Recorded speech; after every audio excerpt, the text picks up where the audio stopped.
اور دوسری ایک مثال آپ کو بتاؤں صلاح الدین ایوبی کی.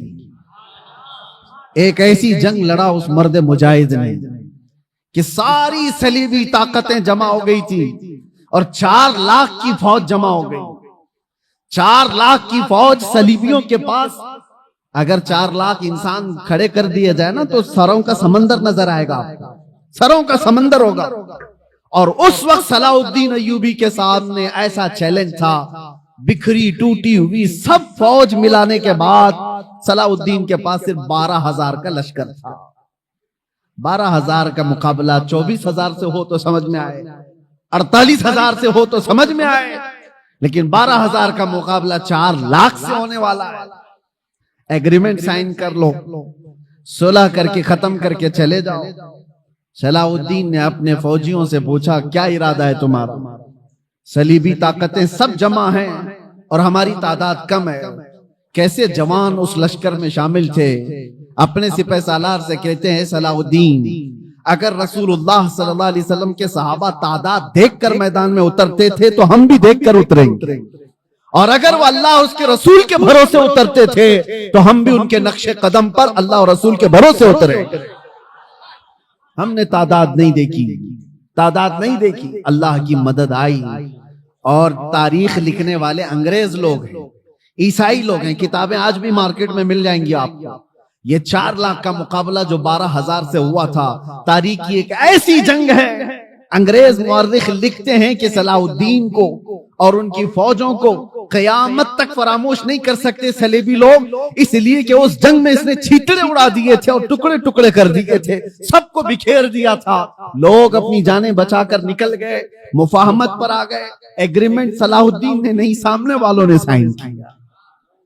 میرے عزیزو، میں آپ کو یہ باتیں اس لیے عرض کر رہا ہوں کہ پاور اور طاقت کا نشہ جب کسی کو آتا ہے سر چڑھ کر کے بولتا ہے.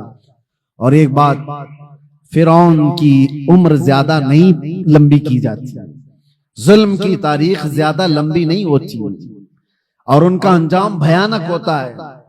اس لیے کہ مظلومین کی آہ جب نکلتی ہے تو اللہ کریم، اللہ رب العزت کو قہار و جبار خدا جلال میں آئے گا اور پکڑ کرتا ہے. تو ایسے کہ قرآن میں اللہ تعالیٰ فرماتا ہے فَلَمَّا نَسُوا مَا ذُكِّرُوا بِهِ فَتَحْنَا عَلَيْهِمْ أَبْوَابَ كُلِّ شَيْءٍ حَتَّى إِذَا فَرِحُوا بِمَا أُوتُوا. جب یہ لوگ بھول جائیں اللہ کو تو اللہ فرماتا ہے میں ان کو خوشیوں کے سارے دروازے کھول دیتا ہوں، خوب خوش ہو جاؤ. یعنی اللہ کو بھولنے کے بعد ظالموں کے لیے دروازے کھول دیے جاتے ہیں، خوب خوشیاں مناؤ، سب تمہارا ہے، سب تمہارا ہے، طاقت بھی تمہاری، سیاست بھی تمہاری، تخت بھی تمہارا، سارا ڈپارٹمنٹ تمہارا، ناچو جتنا ناچنا ہے. پھر اللہ فرماتا ہے فَأَخَذْنَاهُمْ بَغْتَةً، اچانک ہم ایک دن پکڑ کریں گے، اچانک ایک دن پکڑ کریں گے، اور پھر پوری دنیا کی طاقت اس پکڑ سے اس کو آزاد نہیں کرا سکے گی، نہیں نکال سکے گی. اور ہم ظالم درندوں کے انجام کا انتظار کریں گے انشاءاللہ. اور آپ دیکھنا میرے عزیزو، ہماری زندگی رہے نہ رہے لیکن اللہ حی و قیوم ہے، واللہ ہمیشہ سے ہے اور ہمیشہ رہنے والا. لوگ یہ سمجھتے ہیں آج ہم پاور میں ہیں اور ہم طاقت میں ہیں، ان کو مار دیں گے، ان کو کاٹ دیں گے، سب کر لو، لیکن اللہ تو زندہ ہمیشہ رہنے والا ہے. ہمارا وارث اللہ رب العزت ہے، ہماری تمام چیزوں کے لیے اللہ کریم ہے.